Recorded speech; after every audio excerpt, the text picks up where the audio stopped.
Tsunami मुख्य रूप से पृथ्वी के महासागरों के भीतर पानी के अचानक विस्थापन के कारण होती है।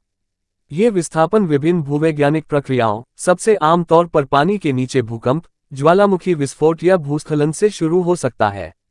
इन घटनाओं के दौरान निकलने वाली अपार ऊर्जा शक्तिशाली समुद्री लहरें उत्पन्न करती है जो विशाल दूरी तक फैलती हैं, जिससे विनाशकारी प्राकृतिक घटना होती है जिसे हम सुनामी के रूप में जानते हैं। अधिकांश सुनामी समुद्र के अंदर आए भूकंपों से उत्पन्न होती हैं, जो टेक्टोनिक प्लेट सीमाओं के साथ आते हैं। पृथ्वी का बाहरी आवरण कई बड़ी और कठोर प्लेटों में विभाजित है जो उनके नीचे अर्ध तरल एस्थेनोस्फीयर पर तैरती हैं। ये प्लेटें लगातार गति में हैं, और प्लेट सीमाओं पर उनकी परस्पर क्रिया के परिणामस्वरूप भूकंप आ सकते हैं।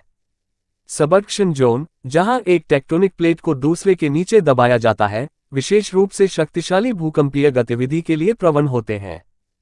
जब समुद्र के अंदर भूकंप आता है, तो इससे समुद्र तल में ऊर्ध्वाधर हलचल हो सकती है। यह अचानक बदलाव पानी की एक महत्वपूर्ण मात्रा को विस्थापित कर देता है, जिससे भूकंप के केंद्र से बाहर की ओर निकलने वाली तरंगों की एक श्रृंखला शुरू हो जाती है। ये लहरें पूरे महासागरीय घाटियों में यात्रा कर सकती हैं, हजारों किलोमीटर दूर समुद्र तट तक पहुंच सकती हैं। सुनामी की तरंग दैर्ध्य असाधारण रूप से लंबी होती है, और उनकी ऊर्जा उन्हें विशाल दूरी पर अपनी विनाशकारी शक्ति बनाए रखने की अनुमति देती है। ज्वालामुखी विस्फोट, विशेष रूप से ज्वालामुखीय द्वीपों के तेजी से ढहने या समुद्र के नीचे ज्वालामुखीय इमारतों के विस्फोट से भी पानी विस्थापित हो सकता है और सुनामी आ सकती है।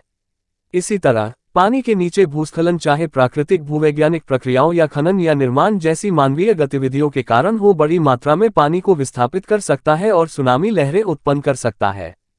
सुनामी की विनाशकारी क्षमता शक्तिशाली तरंगों के तीव्र क्रम के साथ तटीय क्षेत्रों को जलमग्न करने की उनकी क्षमता में निहित है। ये लहरें कई मीटर या उससे अधिक की ऊंचाई तक पहुंच सकती हैं, जिससे तटीय समुदायों, बुनियादी ढांचे और पारिस्थितिक तंत्र में व्यापक तबाही हो सकती है।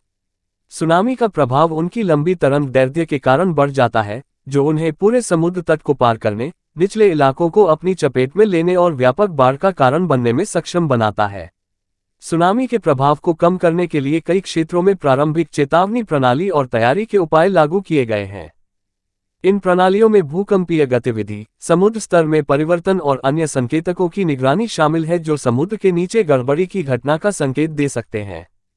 जब संभावित सुनामी खतरे की पहचान की जाती है, तो तटीय समुदायों को समय पर चेतावनी जारी की जा सकती है, जिससे निकासी के लिए मूल्यवान समय मिलता है और हताहतों के जोखिम को कम किया जा सकता है। संक्षेप में, सुनामी का प्राथमिक कारण भूवैज्ञानिक घटनाओं, जैसे पानी के नीचे भूकंप, ज्वालामुखी विस्फोट या भूस्खलन के कारण होने वाला पानी का अचानक विस्थापन है। तटीय आबादी पर इन प्राकृतिक आपदाओं के विनाशकारी प्रभाव को कम करने के लिए अंतर्निहित प्रक्रियाओं को समझना और प्रभावी चेतावनी प्रणालियों को लागू करना महत्वपूर्ण कदम है। बस आज के लिए इतना ही, मिलते हैं अगले वीडियो में।